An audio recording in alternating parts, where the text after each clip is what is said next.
KPM. Hausnya. Hari ni cuaca memang panas lain macam. Ini kalau dapat air ore ni. Suruh. Nasib baik. Sebut-sebut je ada air ore. Sebut-sebut je ada air ore. Ini dia. Ini untuk saya seorang. Tak ada orang. Bismillahirrahmanirrahim. Akmal Nazri nanti. Berhenti. Cikgu. Kamu buat apa tu? Cikgu, saya tengah kehausan ni, cikgu. Saya nak minum air ore ni, cikgu. Janganlah kacau saya. Dalam Akmal tak boleh minum air. Akmal lupa ya. Okey, lagi pun cuba Akmal tengok. Dekat label tu, air apa sebenarnya tu Akmal? Oren ke? Dia tulis HMBG 1000 ml ni, cikgu. Yang sebelah lagi Akmal. Yang sebelah belakang dia. Sampel apa tu Akmal? Cikgu, sampel air sungai? Air sungai. Air sungai ni tak boleh minum terus, Akmal. Sebab dia kotor. Hei, cikgu, kejap. Kenapa air sungai ni kotor sangat ni, cikgu? Kenapa?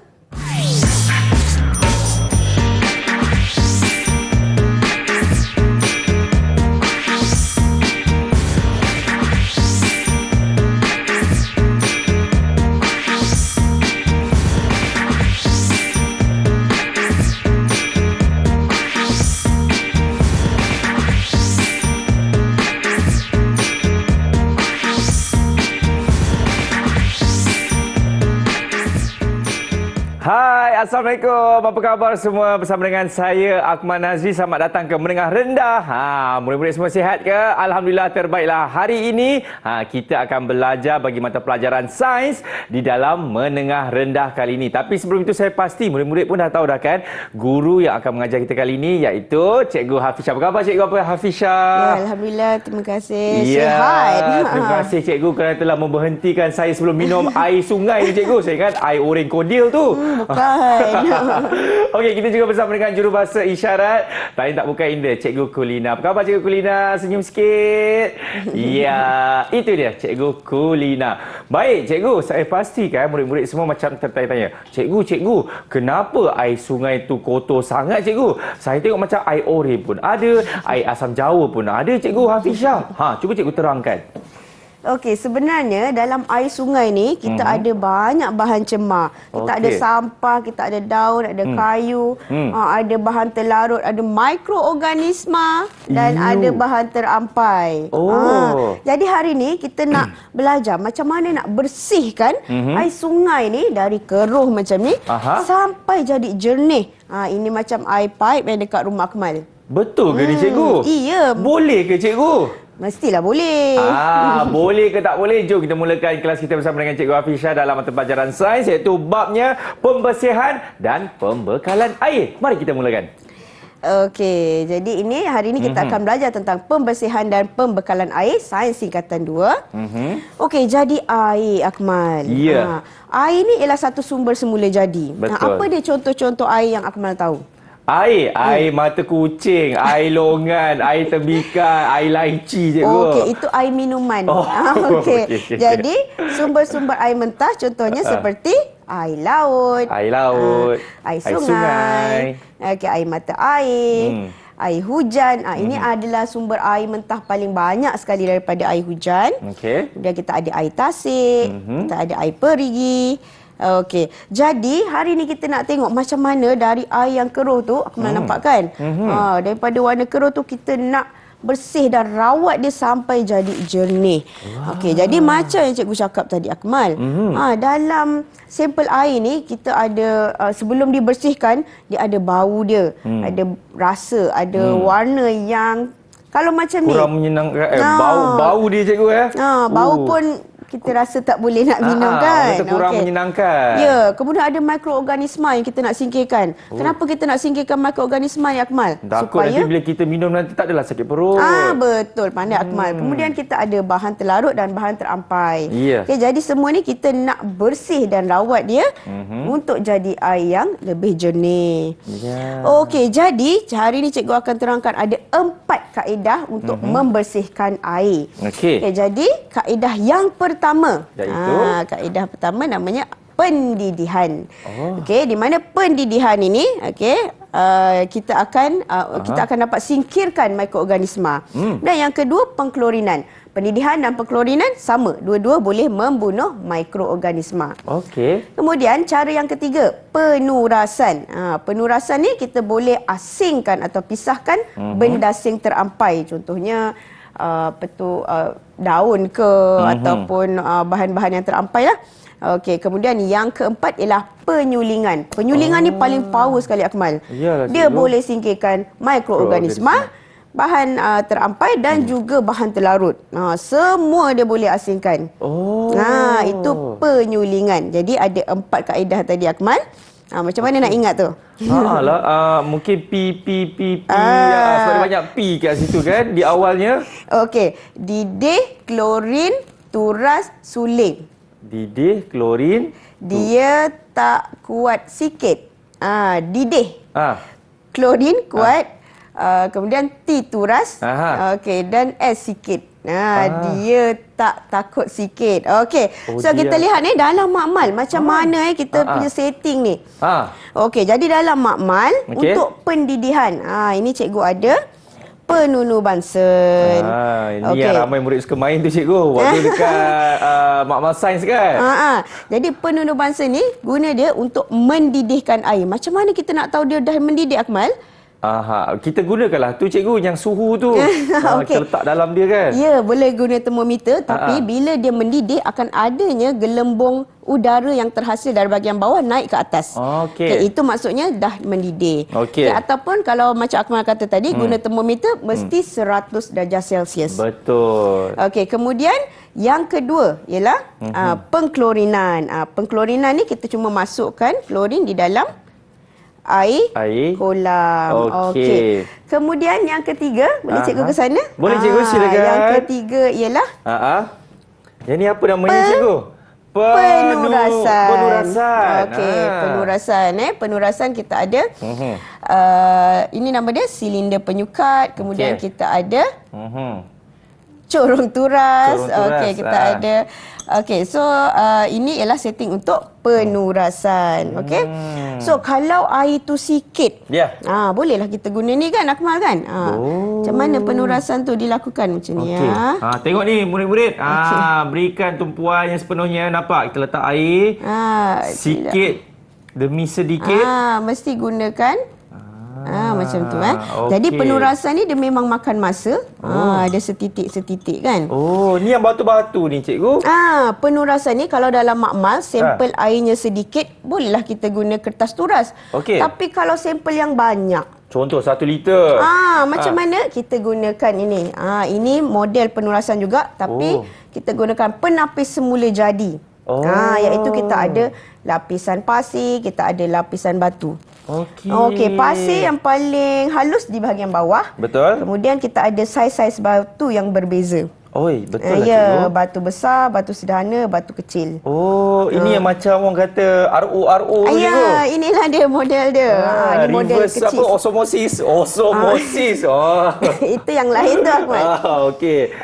Macam inilah konsep dia. Okey. Itulah penurasan. Barulah saya tahu, cikgu. Kejap. Yang ini apa pula, cikgu? Yang ada termometer, yang ada ini saya tak tahu apa pula nama dia, cikgu. Ini yang keempat, kaedah yang keempat ya, penyulingan. So kita tengok dulu apa yang ada. Ini ialah kelalang dasar bulat, di mana di dalamnya ada sepihan porselin.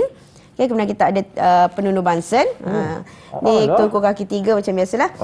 Yang panjang ni apa tu, cikgu? Nama dia kondenser libik. Kondenser libik ni dia special sebab dia ada 2 salur. Salur air masuk dan salur air keluar. Fungsi dia untuk sejukkan wap air yang terhasil lah. Seterusnya menghasilkan hasil sulingan. Itu orang panggil air suling. Yes, inilah dia. Penyulingan menghasilkan air suling. Air suling juga dikenali sebagai air tulen. Sebab dia air sahaja, tak ada bahan lain. Kita kat sini kan tak boleh nak buat eksperimen ni kan, nak tunjukkan. Jadi kita nak buat apa ni, cikgu? Tunjukkan cikgu apa? Cikgu ada satu video untuk tunjukkan kepada Akmal macam mana proses penyulingan ini dijalankan. Kalau nak tengok, jom kita tengok video ini. Baiklah pelajar, ini adalah setting untuk penyulingan, proses penyulingan. Kita ada penunu bansen yang digunakan untuk mendidihkan air. Okey, kemudian kita ada kelalang dasar bulat yang berisi sampel air. Dalam kelalang dasar bulat, kita nampak ada serpihan porselin untuk mengelakkan pembuakan. Kemudian air, cecair akan bertukar menjadi uap air. Macam mana kita nak tahu dia dah mendidih? Kita boleh confirm dengan bacaan termometer di sini. Kemudian uap air tadi akan masuk ke dalam kondenser libik.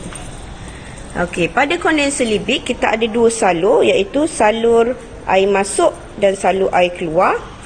Okey, air masuk daripada pipe dan kita ada air keluar. Okey, di mana aliran air ini digunakan untuk menyejukkan uap yang terhasil. Uap yang terhasil akan bertukar menjadi titisan air. Kita akan kumpulkan titisan air yang terhasil ini, kita panggil sebagai air suling ataupun air tulen. Okay, di sini juga kita dapat lihat perbezaan antara warna sampel air kolam dan juga sampel air suling yang dihasilkan. Air suling akan kelihatan lebih jernih. Okay, jernih.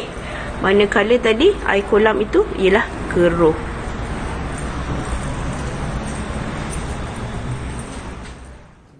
Wah. Canggih kan? Eksperimen tu memang terbaik lah cikgu. Okey Akmal, sebab kita dah belajar 4 kaedah pembersihan air tadi, cikgu nak uji Akmal. Boleh cikgu, tidak ada masalah. Okey, jadi cikgu cuba tengok jadual di sebelah Akmal. Okey. Masih ingat tak pendidihan boleh menyingkirkan apa Akmal? Mikroorganisma cikgu. Pandai. Saya tambah sekarang cikgu. Pandailah Akmal. Ya. Okey, pendidihan sama macam pengklorinan. Boleh menyingkirkan apa Akmal? Pendidihan menyingkirkan bahan terampai ni cikgu. Pengklorinan. Pengklorinan. Samalah juga cikgu. Mikroorganisma ya, cikgu. Mikroorganisma dapat disingkirkan. Ya, okey. Okey, kalau penurasan tadi, apa yang kita boleh singkirkan? Semestinya bahan terampai cikgu. Ya, macam daun-daun ya. Betul tu cikgu. Penyulingan. Yang paling power, apa yang dia boleh singkirkan Akmal? Dia singkirkan semua cikgu, termasuk saya. Dia singkirkan saya sekali cikgu. Okey, dia singkirkan ketiga-tiganya. Yeah. Mikroorganisma. Okey, kemudian bahan terampai dan juga bahan terlarut. Bahan terlarut. Cikgu, siapa yang tampal-tampal ni cikgu? Susah betul nak buka cikgu Okey. Baik, dan lagi satu. Terima kasih Wana. Okey. Okey, seterusnya Akmal. Samalah jawapan Akmal, pandailah Akmal ni. Ya. Jadi markah untuk saya berapa cikgu? Cikgu bagi 5 markah. Saya nak 10 cikgu. Okey, seterusnya Akmal. Dalam makmal kita ada aktiviti 5.7 di mana kita nak uji air yang kita dah bersihkan tadi, dapatkah ia menumbuhkan mikroorganisma. Okey, jadi pada Akmal pada cikgu sendiri ada ni. Kalau Akmal nampak. Okey, kita ada ini nutrien, agak-agak bernutrien. Okey, kita ambil semua satu sampel air ni. Kita titiskan 5 titis. Okey, cikgu buat air kolam dulu Akmal. Okey, cikgu sambil-sambil ini adalah air kolam ya. Sambil-sambil tu saya tampal lah saya punya reward tadi. Kan tadi cikgu kata bagi saya 10 kan. 10 lah saya kena tampal cikgu. Cikgu titiskan 5 titis air kolam. Okey. Kemudian cikgu nak titiskan untuk air didih dan air klorin. Boleh Akmal tolong titis untuk air yang dituras dan air suling? Boleh cikgu. Alalang saya pun dah siap tampal untuk saya punya reward card ni cikgu. Okey. Jadi saya akan letakkan dekat mana? Atas ni ke cikgu? Ya, ambil air 5 titis Okey. Sini cikgu Okey, saya pula nervous cikgu. Okey, kita titiskan. Kita Okey. Akmal? Ya. Okey, sekejap ya Akmal. Oh, yang inilah cikgu. Oh, masya-Allah. Okey, kita titiskan. Berapa banyak cikgu? 1, 2. Akmal ya. Macam ni Akmal. Letak dekat. Oh, situ cikgu. Oh, baik-baik cikgu. Baik-baik. Oh, cikgu, itu bukan titis cikgu, itu kita tuang cikgu. Ya, kita tuang. Kemudian yang kita nak ambil sampel dia. Okeylah. Kita boleh ambil sampel sini mudah sikit Akmal. Okey. Okey, ambil bukakan. Okey. Ya, ni air turasan kan? Betul. Tolong bukakan agak-agak. Okey. 5 titis. 1, 2, 3, 4, 5. Okey. Kemudian boleh tak Akmal tolong buat untuk air? Ni pula. Boleh cikgu. Air suling ya. Wah. Okey, Akmal buat yang ni. Cikgu nak buat yang sana tu. Boleh, cikgu. Macam tadi cikgu ada katakan. Nampak kan? Okey, yang ini kan nama dia air suling, cikgu kan? Penyulingan. Kita ambil 5, kita titiskan 5, Akmal. 1, 2, saya ambil 3, dulu, cikgu. 4, 5. Okey, saya letak dekat ni, cikgu. 1, 2, 3, 4, 5. Dah, cikgu. Okey, tutup pula, Akmal. Tutup. Okey. Saya tak depan, cikgu. Jadi, sampel-sampel air tadi yang kita dah letak pada agak-agak nutrien, semuanya kita kena simpan di dalam almari gelap. Kenapa, cikgu? Sebab mikroorganisma ni dia nak membiak, dia suka kepada kawasan yang gelap. Okey. Jadi untuk kita simpan dia kan. Okey. Jadi kita perlu tunggu sehingga 4 hari. Tapi nak tunggu 4 hari lama pula kan, Akmal? Boleh, cikgu. Cikgu dah ada dah dia punya keputusan dia. Ini kita tak dalam, cikgu, boleh? Okey, kita tak kat dalam. Okey, tutup ya. Okey, ini adalah sampel untuk air kolam. Nampak tak? Akmal nampak tak warna hitam tu? Okey, cikgu. Saya tolong cikgu Ya, itu ialah mikroorganisma ataupun bakteria yang telah membiak. Ini. Okey, kemudian cikgu, yang ni ke yang ada warna hitam, warna ni, hitam cikgu? ni. Yes. Okey, murid-murid. Inilah dia yang dipanggil mikroorganisma. Ini bukan dakwat hitam tau. Okey, tu nampak. Ini untuk air kolam klorin. Ya. Okey. Untuk air kolam biasa pun ada tumbuh. Air kolam turas pun ada. Nampak tak? Look at that. There's a microorganism. Wah. Okey. Ini. Ini air kolam. Ini pun air kolam didih. Nampak tak? Okey. Dan yang lagi 2, cikgu. Ini air kolam yang dituras. Ini air kolam yang disuling. Nampak? Ini air kolam turas. Ini air kolam suling. Suling nampak tak? Macam tak ada kan, Akmal? Yalah, sebab tadi dia dah singkirkan mikroorganisma, bahan terampai dan juga bahan terlarut. Jadi dia paling bersih. Jadi dia tak tumbuh apa-apa. Jadi air ni kita boleh minum lah. Tapi biasanya kita minum air mineral. Air suling ni sesuai untuk buat ubat ataupun untuk guna dalam makmal. Okey, sebenarnya Akmal, sebab cikgu dah ajar tadi, cikgu ada satu lagi soalan nak tanya Akmal. Okey, macam tu cikgu, saya lari pergi sana dulu. Okey. Ini tadi pemerhatian untuk eksperimen kita tadi. Okey. Kemudian, ini soalan untuk Akmal. Daripada keempat-empat kaedah pembersihan air tadi, yang mana yang akan jadi jernih? Kalau Akmal tengok tadi, yang mana yang akan jadi jernih? Yang tu, cikgu. Yang mana? Nama kawan saya, suling. Okey, betul. Okey, air air yang disuling, dia akan menjadi jernih. Soalan yang kedua. Yang manakah masih mengandungi bahan terampai?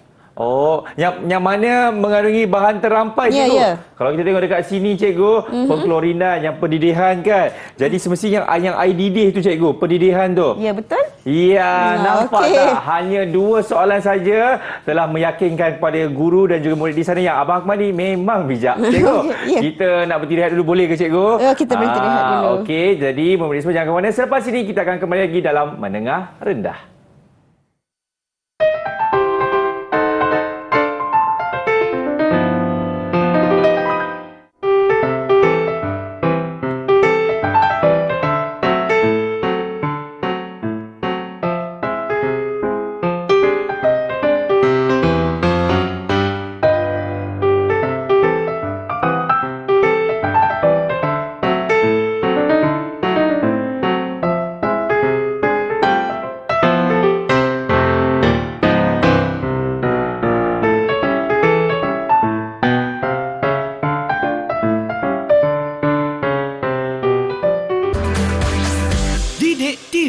KPM. Okey, masih lagi menyaksikan Menengah Rendah bersama dengan saya, Akmal Azri. Cikgu, saya nak belajar lagi, murid-murid pun nak belajar lagi mengenai mata pelajaran sains ni, cikgu. Pembersihan dan pembekalan air, cikgu. Jom kita sambung. Okey, kita sambung seterusnya. Kita nak belajar tentang masalah kekurangan air, Akmal. Okey, Malaysia ni kita masih lagi beruntung, Akmal. Kita ada banyak sumber air mentah yang bersih. Tapi contohnya negara-negara yang tak cukup air bersih ni, Akmal. Macam mana dia nak dapatkan air bersih, Akmal? Takkan dia nak buat penurasan ni, cikgu? Berapa lama pula nak kena tunggu? Ya. Okey, jadi kita ada kat sini cikgu nak bincangkan 3 kaedah macam mana negara-negara yang kekurangan air ini mengatasi masalah mereka. Okey, jadi yang pertama, kaedah pertama, kita semula air. Okey. Jadi kita tahu air mentah ni yang kita boleh rawat ni ada 2 jenis. Satu memang air mentah yang daripada sumber semula jadi, contoh air sungai. Yang kedua daripada air sisa. Air sisa? Air sisa maksudnya air kumbahan. Okey. Contohnya di Singapura di Singapura dia mengitar air, iaitu dia akan kumpulkan air. Kemudian air kumbahan tu akan dirawat melalui 3 proses. Proses yang pertama mikroturasan, di mana di sini bakteria akan disingkirkan. Kemudian ni yang Akmal sebut tadi, osmosis berbalik. Betul? Jadi pada osmosis berbalik ini virus akan disingkirkan. Pada peringkat yang kedua ini sebenarnya air itu telah bersih. Tapi dia tambah lagi dengan rawatan dengan sinar ultraviolet untuk bunuh sekali lagi mikroorganisma, bakteria dan virus yang masih lagi tertinggal dan menghasilkan air bersih. Air ini adalah air yang berkualiti tinggi, air kita semula. Jadi ini di Singapura dia namakan teknologi ini New Water. New Water. Ya, New Water. Kemudian kaedah yang kedua di Chile ataupun di Peru. Di sana dia punya kawasan muka bumi dia berbukit, bergunung ganang. Jadi dia ada banyak kabus. Jadi air dia boleh tuai air daripada kabus. Di mana dia akan gunakan perangkap kabus. Ini saya tak pernah tengok, cikgu. Ya. Dia macam ada satu nilon, jaring, yang dia dirikan dengan menggunakan besi. Kemudian bila kabus lalu pada jaring tersebut, kabus tadi dia merupakan titisan-titisan air. Jadi dia akan terkondensasi jadi cecair. Kemudian air tadi akan dikumpulkan masuk ke dalam tangki simpanan. Murid, kalau nak tahu macam mana, jom kita tengok video. Ada video, cikgu? Yang ini tak ada. Yang ketiga, yang ketiga ialah yang ketiga ialah penyahgaraman air laut. Penyahgaraman air laut? Akmal pernah mandi dekat pantai? Saya memang orang pantai, cikgu. Boleh minum tak air laut tu? Kan masih, cikgu. Sebenarnya Akmal, kita boleh tahu minum air laut dengan cara penyahgaraman. Di mana kita keluarkan garam tu, kita akan dapat air tawar.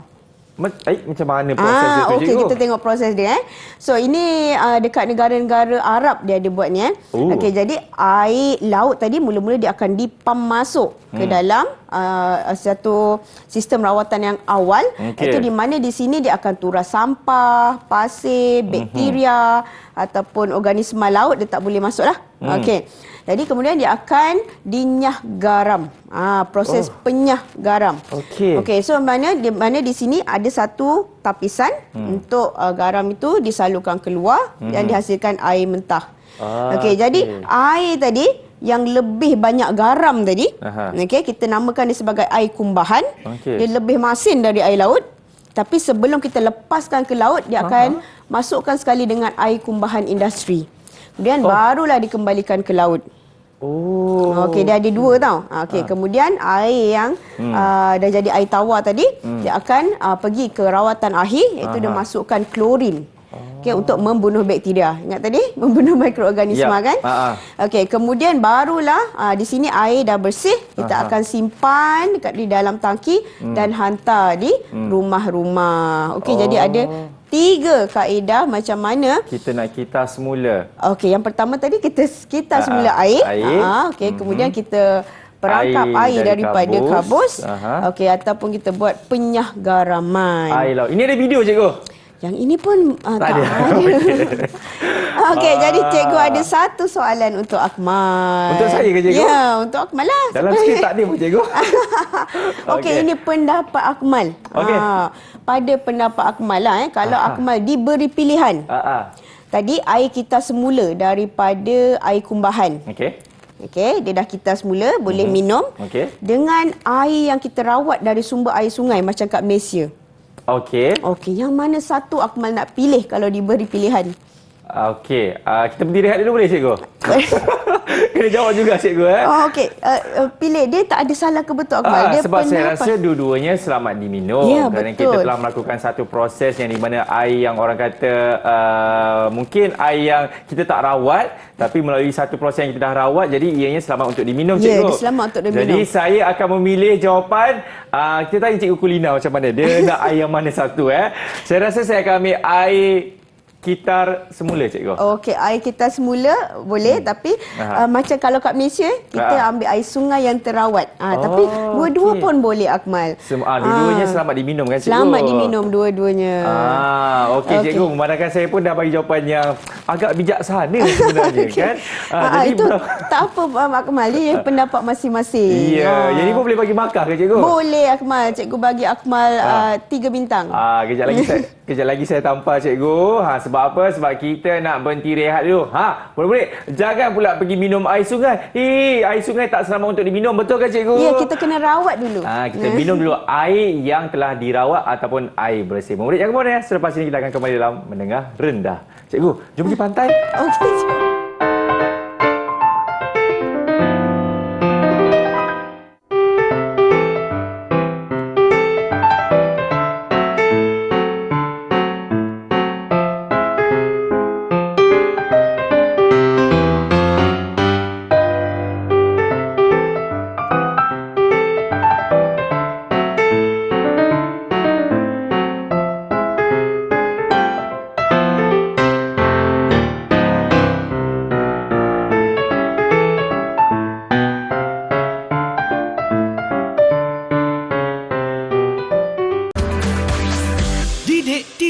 KPM. Jangan minum air sungai. Kan cikgu dah kata tadi, jangan minum air sungai. Masih lagi menyaksikan Mendengar Rendah. Cikgu, saya nak belajar lagi lah pasal jenis-jenis air, apa yang boleh diminum, macam mana proses dia lagi cikgu. Boleh ke cikgu? Okey, boleh. Jadi sekarang cikgu nak bawakan Akmal macam mana dekat Malaysia pula kita rawat air tu untuk dibekalkan. Cantik cikgu. Mari kita tengok. Jadi, dalam dia sebenarnya sistem pembekalan air ini, sebelum air dapat dibekalkan kepada pengguna, kita perlu bersihkan dan rawat dia. Betul. Jadi ini gambar daripada buku teks. Ini kita ada 6 proses sebenarnya yang akan kita lakukan, yang akan kita lakukan untuk membersihkan air tersebut. Itu proses penapisan, pengoksidaan, penggumpalan, pengenapan, penurasan, pengklorinan dan pemfloridaan. Jadi cikgu akan terangkan satu-satu Akmal. Boleh cikgu. Okey, jadi mula-mula kita takung air. Ini gambar sebenar ni, cikgu pergi loji air Linggi. Okey, tu nampak tak air sungai kita warna apa Akmal? Teh openg. Okey, teh openg. Teh pink pun ada cikgu. Kita nak rawat dia daripada teh openg tu sampai jadi jernih. Okey. Jadi proses yang pertama namanya penapisan. Okey, sebenarnya apa yang kita nak tapis? Kat sinilah cikgu kata banyak sampah-sampah. Daun, ranting, plastik. Sampah dekat sini kita akan buang dia secara manual. Okey, kalau dekat dalam buku teks dia buat penapisan saja. Sebenarnya dalam situasi yang sebenar kita tapis 3 kali. Sampah yang besar, pasir dan juga sampah yang lebih kecil. Kemudian selepas itu air akan masuk ke dalam rumah pam air mentah. Dekat sini kita tak bersihkan, kita cuma nak pam dia supaya kita boleh naikkan dia ke dalam tangki pengoksidaan. Sebab tangki pengoksidaan tu dia tinggi. So air tu perlu dipam naik. Okey, ini tangki pengoksidaan. Okey, macam yang Akmal nampak Okey, dia sebenarnya tinggi bangunan ni. Air tu perlu dipam, kemudian dia akan dilepaskan dari atas. Apabila air tu dicurahkan ke bawah, oksigen boleh meresap masuk. Ya, ini kita namakan proses dia proses pengoksidaan. Okey, jadi di mana apa fungsi dia? Pengoksidaan ini untuk menambahkan kandungan oksigen di dalam air. Okey, masa ini air masih lagi keruh. Okey, kemudian dia sebenarnya bergantung kepada loji air. Kita tengok macam mana keadaan air. Jadi macam di loji Linggi ini dia masukkan juga alum pada pengoksidaan ini. Okey. Kemudian seterusnya Proses yang ketiga, proses penggumpalan. Okey, sama macam dalam buku teks. Dalam tangki penggumpalan ini kita akan masukkan dua jenis bahan kimia, iaitu alum dan juga kapur mati ataupun kalsium hidroksida. Apa fungsi alum ni? Alum ini akan menggumpalkan zarah-zarah lumpur supaya dia terenap. Jadi air tadi daripada kotor. Kotor tu dia akan enapkan. Dia akan enapkan zarah-zarah lumpur tadi. Okey, kemudian kita juga ada masukkan kapur mati atau kalsium hidroksida untuk merawat pH air. Okey. Okey, ni kita boleh nampaklah pada tangki penggumpalan ni kita nampak di kawasan atas tu dia macam ada skam yang terbentuk. Betul. Okey, kemudian kita akan teruskan lagi masuk ke tangki yang keempat, iaitu melakukan proses pengenapan. Dah gumpal tadi, kita enap pula. Okey, kita enap tadi zarah-zarah lumpur akan mendak ke bawah. Okey, di sini kita boleh lihat dengan jelas perubahan warna air daripada keruh dia akan jadi lebih jernih. Okey, so di Loji Linggi ni ada 3 tangki pengenapan. Okey, seterusnya dia akan masuk, air akan mengalir masuk ke dalam tangki penurasan. Dekat sini kita akan turas macam tadi juga ada lapisan kan. Okey, so kat sini kita gunakan 3 lapisan pasir. Sebab jadi air tadi akan menjadi lebih bersih. Tinggi pasir yang kita gunakan untuk menuras ni ialah lebih kurang 1.3 meter. 1.3 meter? Ya, untuk pastikan betul-betul air itu bersih. Okey, kemudian di dalam tangki pengklorinan dan pemfluoridaan ini kita masukkan sebatian klorin dalam bentuk cecair dan juga fluorida dalam bentuk cecair. Untuk klorin tadi untuk membunuh bakteria lah atau mikroorganisma. Okey, untuk sebatian fluorida untuk mengelakkan perebutan gigi. Kemudian air tadi akan masuk ke dalam tangki air terawat. Okey, kalau macam dalam gambar ni, okey, kapasiti dia ialah 1 million gallon. Okey, sebab dia akan lepaskan air yang bersih ke tangki-tangki seterusnya. Okey, kemudian air tadi masuk lagi ke dalam rumah pam untuk kita salurkan keluar ke tangki simpanan. Pernah nampak kan ni kalau dekat taman-taman? Tinggi kan? Dari sini barulah dia akan mengalir masuk ke dalam di tangki simpanan di rumah. Okey, Akmal, cikgu kan ada pergi sendiri Loji Linggi. Jadi Akmal nak tengok tak macam mana air di kat sana dirawat? Bukan saya saja yang nak tengok, ramai yang nak tengok ni. Jadi tunggu apa lagi cikgu? Jom kita tengok. Jom kita tengok. Mari. Bagaimana air di rumah anda sampai? Okay, jadi hari ini cikgu ada di Loji Pembersihan Air Sungai Linggi untuk melihat bagaimana air yang sampai di paip rumah anda dirawat. Jom. Okey, kita di stesen yang pertama iaitu Muka Sauk di mana air daripada sungai akan masuk ke sini. Okey, di mana di sini sampah-sampah akan dikutip secara manual, iaitu sampah seperti botol plastik, kayu, daun.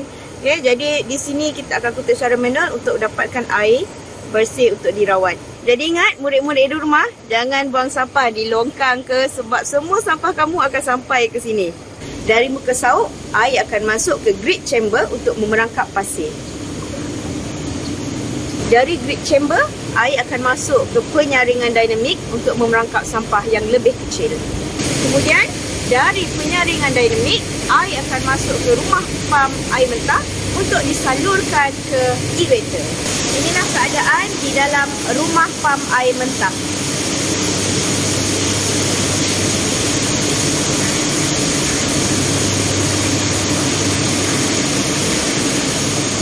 Dari rumah pam air mentah, air akan dipamkan ke tangki pengoksidaan untuk menambahkan kandungan oksigen seperti di belakang ini.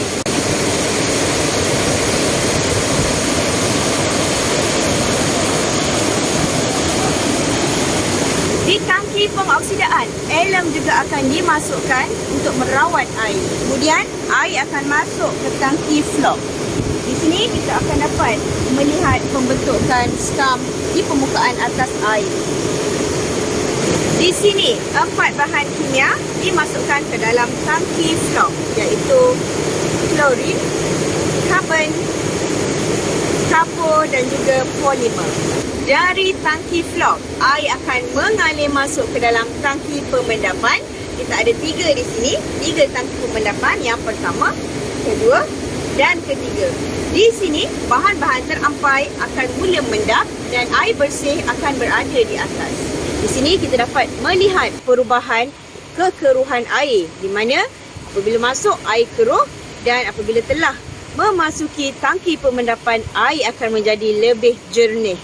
Dari 3 tangki pengenapan tadi, air akan mengalir masuk ke sini. Di sini, kalsium karbonat akan dicampurkan untuk menstabilkan pH. Dari tangki pemendapan, air akan mengalir masuk ke dalam tangki penurasan. Di dalam tangki penurasan ini, kita ada pasir yang akan menuras air menjadi air yang lebih bersih. Okay, ketinggian pasir yang digunakan lebih kurang 1.3 meter menggunakan 3 jenis pasir. Air yang dihasilkan akan menjadi lebih bersih dan akan dialirkan masuk ke dalam tangki air terawat. Wah, cikgu, terima kasih banyak-banyak cikgu. Nampak tak pengorbanan seorang cikgu? Usaha di atas jasa cikgu tu sanggup pergi ke orang kata Linggi tu cikgu. Loji penapisan Linggi untuk memberitahu kepada anda untuk menunjukkan lebih dekat lagi bagaimana proses dia. Cikgu, terima kasih banyak-banyak cikgu. Ya Allah. Sebab Akmal, bukan semua orang boleh masuk tau Akmal. Ya. Kena buat surat dulu baru boleh masuk. Jadi cikgu buat video supaya semua pelajar kita sampai di sana. Saya akan undi cikgu jadi guru besar. Okey. Okey, jadi belajar pun dah, tengok video pun dah. Betul. Jadi cikgu ada soalan untuk Akmal. Okey, jadi soalannya tadi cikgu nampak macam Akmal ada ambil nota tadi. Betul cikgu. Ada 6 tangki kan tadi untuk membersihkan air tadi. Ya. Jadi cikgu ada soalan kat sini. Tangki yang mana? Okey, apakah nombor pilihan Akmal? Saya nak tangki nombor 1. Okey. Soalan yang pertama. Tangki yang manakah menyingkirkan bau dan rasa yang kurang menyenangkan? Tangki yang mana? Ini yang ada oksigen juga tu kan cikgu? Ya, betul. Kalau ada oksigen, dia punya kata kunci dia semesti tangki pengoksidaan cikgu. Ya Allah, pandai. Ya, cikgu. Okey. Jadi soalan seterusnya, kita ada 7 ni Akmal, banyak ni.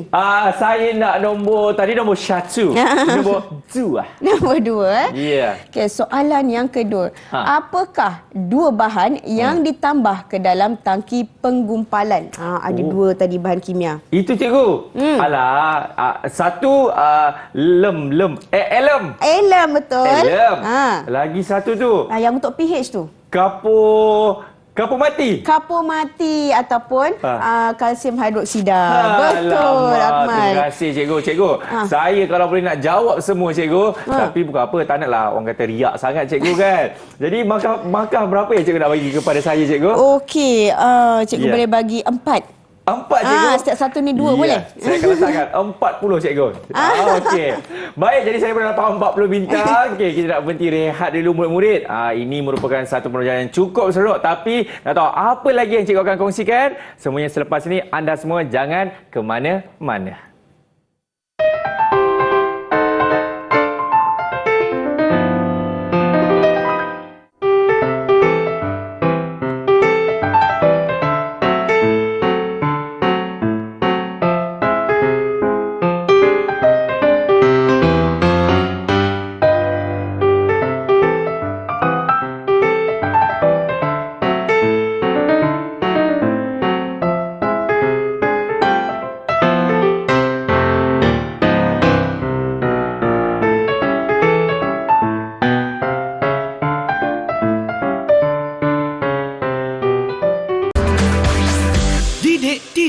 KPM.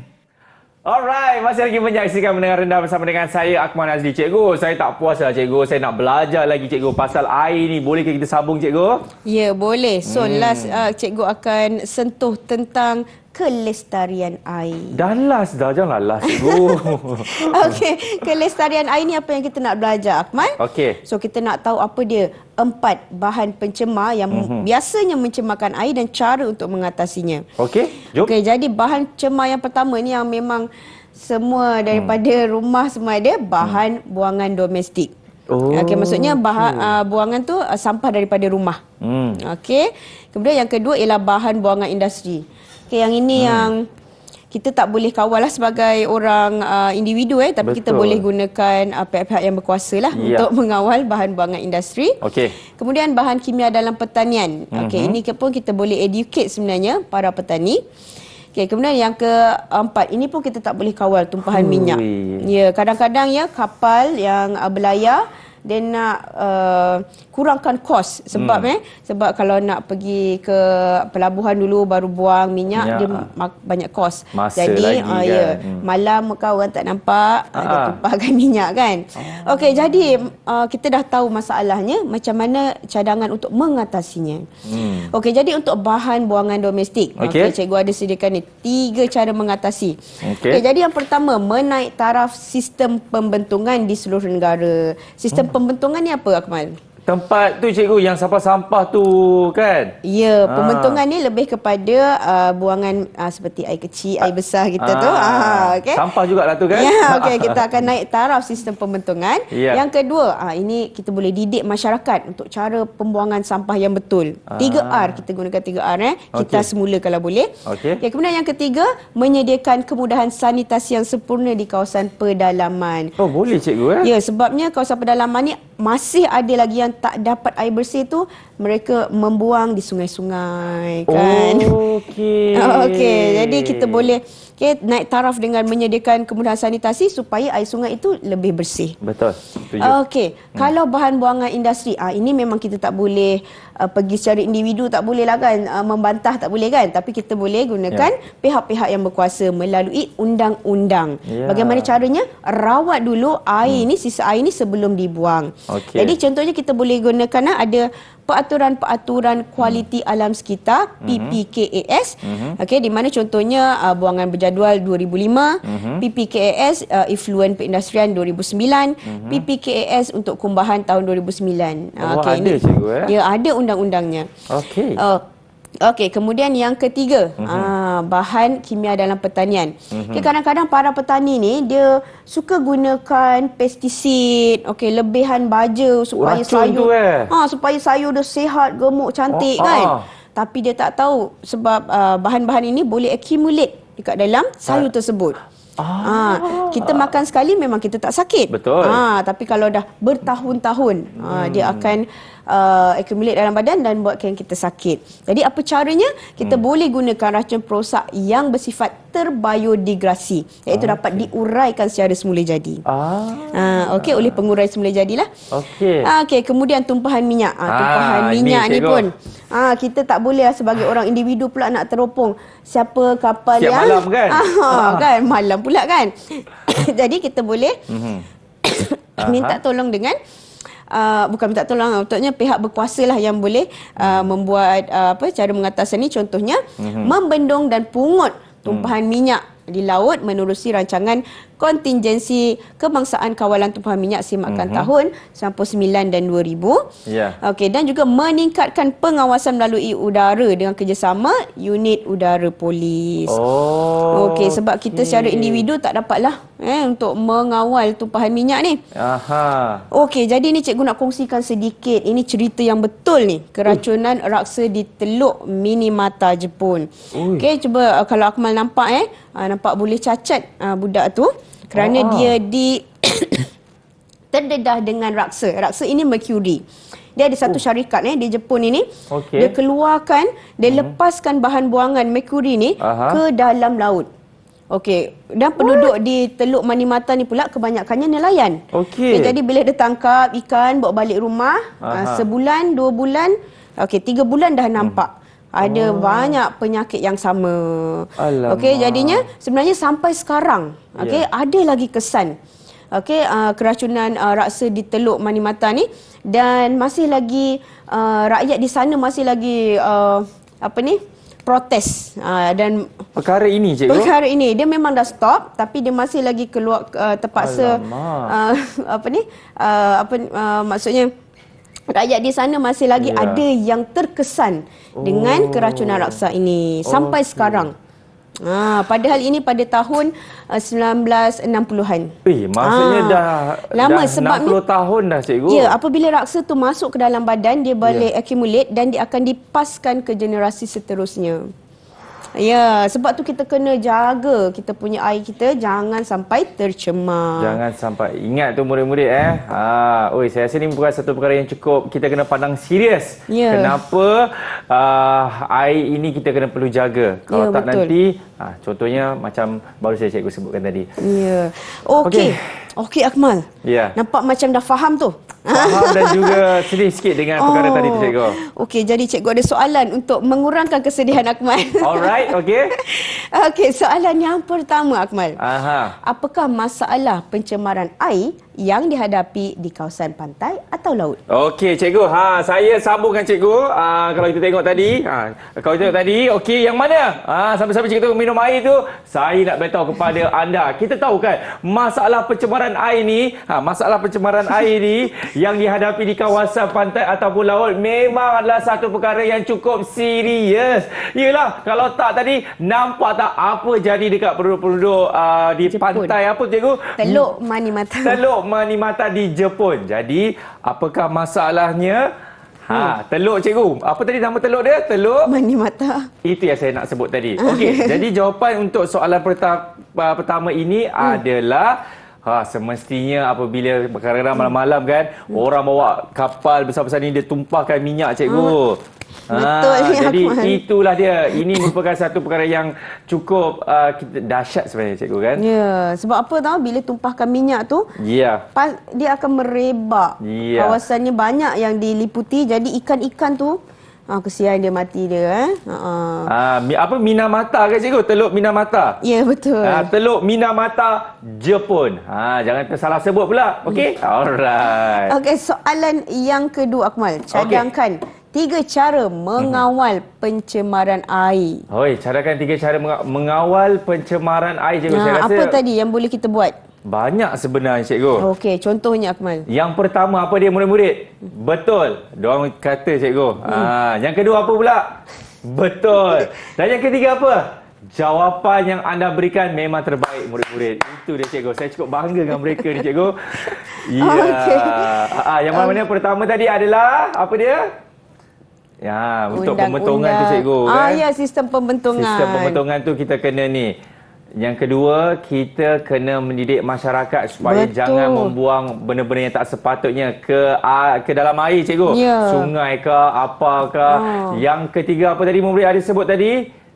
Yang mana kita sebenarnya ni kena menyediakan orang kata kemudahan sanitasi cikgu. Ya, kepada penduduk-penduduk luar kan. bandar. Okey. Itulah jawapan yang diberikan oleh murid-murid kat rumah cikgu. Anda memang awesome. Ya. Okey cikgu.